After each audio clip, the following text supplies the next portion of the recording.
अस्सलाम वालेकुम class 6। I hope you are fine और आपने प्रीवियस लेक्चर की अच्छे से प्रैक्टिस कर ली होगी। प्रीवियस लेक्चर में हमने एक्सरसाइज 6.2 का क्वेश्चन नंबर 2 कंप्लीट कर लिया था और मैंने आपको कहा था कि आपका सिलेबस यहीं तक है। 6.1 भी कंप्लीट हो गया और 6.2 भी कंप्लीट हो गया है। जो इससे नेक्स्ट वाले क्वेश्चन हैं ये आपने नहीं करने अभी, ये आपके सिलेबस में इंक्लूड नहीं है। आज हम इसकी रिव्यू एक्सरसाइज करेंगे जिसमें आपने फाइंड करना है right the following ratios into simplest form, यानी आपको रेशोज़ गिवन है और आपने उसको सिंपल फॉर्म में कन्वर्ट करना है। आपका फर्स्ट क्वेश्चन गिवन है आपको ₹105 एंड ₹150। अब आपने लिख दिया पहले इनको रेशो की फॉर्म में 105 एंड 150।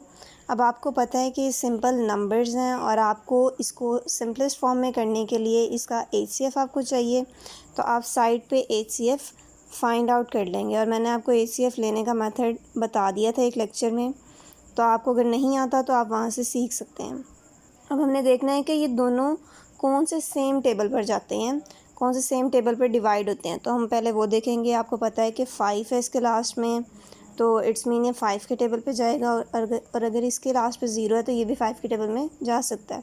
तो हम इसको 5 से करेंगे सॉल्व। 5 2 ज़ा 10, 5 1 ज़ा 5, 5 3 ज़ा 15 और 0 एज इट इज़ आ गया। ठीक है, अब हम देखते हैं ये किसी और टेबल पर जाता है, तो आपको पता चल रहा होगा ये 3 के टेबल पे जा रहा है। 3 7 ज़ा 21, 3 10 ज़ा 30। और देखें अगर इसके अलावा ये किसी सेम टेबल पर जाता है तो ये नहीं जाता। 5 3 ज़ा मल्टीप्लाई करेंगे 15, आपके पास इसका HCF आ जाएगा। अब आपने दोनों नंबर्स को 105 को और 150 को 15 से डिवाइड कर दिया। जब आप इसको सॉल्व करेंगे तो 15 का टेबल आपको आना चाहिए। 15 1 ज़ा 15, 15 10 ज़ा 150 और 15 1 ज़ा 15, 15 7 ज़ा 105। तो आपके पास ये हो जाएगा 7:10। इससे ज़्यादा ये सिंपलेस्ट फॉर्म में कन्वर्ट नहीं हो सकते, तो ये आपका आंसर हो गया।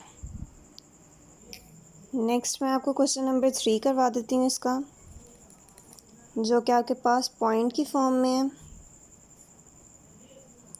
आपको इस चीज़ का तो पता चल गया होगा कि रेशो में हम सेम यूनिट्स ही लेते हैं, क्योंकि रेशो में उसकी डेफिनेशन में ही आपको पता है कि आपको सेम यूनिट्स या सेम काइंड ऑफ जो नंबर्स हैं वो लेने पड़ते हैं। अब 0.76 है और ये 1.9 मीटर है। अब आपने पहले इसको रेशो की फॉर्म में लिखना है, देन आपने इसको सिंपल फॉर्म में कन्वर्ट करना है। अब सिंपल फॉर्म में कन्वर्ट करने के लिए आपको इसको पहले पॉइंट से सिंपल फॉर्म में लाना पड़ेगा। इसका पॉइंट ख़त्म करने के लिए आप नीचे पॉइंट जो है वो 2 नंबर्स के बाद है, तो 1 के बाद 2 ज़ीरोज़ आ गए। यहाँ पे आपके पास पॉइंट 1 नंबर के बाद है, तो नीचे 1 ज़ीरो आ गया। अब आप जब इसको सिंप्लीफाई करेंगे तो ये देखेंगे ये 100 है और 10 है। इन दोनों में से बड़ा आपके पास 100 है, तो आप 100 को दोनों साइड्स पे मल्टीप्लाई कर देंगे और आपके पास ये हो जाएगा, रह जाएगा 76। 10 1 ज़ा 10, 10 10 ज़ा 100 और ये आपके पास हो जाएगा 190। ठीक है बेटा, अब आपने इससे ज़्यादा जब इसे सिंपल फॉर्म में करना है तो आपने इस तरीके से उनका HCF निकाल के और फिर उसे सिंपल फॉर्म में कन्वर्ट करना है। और ये आपका प्रैक्टिस वर्क है। आपने ये भी इसको भी मज़ीद आगे सॉल्व करना है और जो है क्वेश्चन नंबर 2 और 4 इसको भी सॉल्व करना है। ये आज आपका काम है, इसको अच्छे से करना है। अल्लाह हाफ़िज़।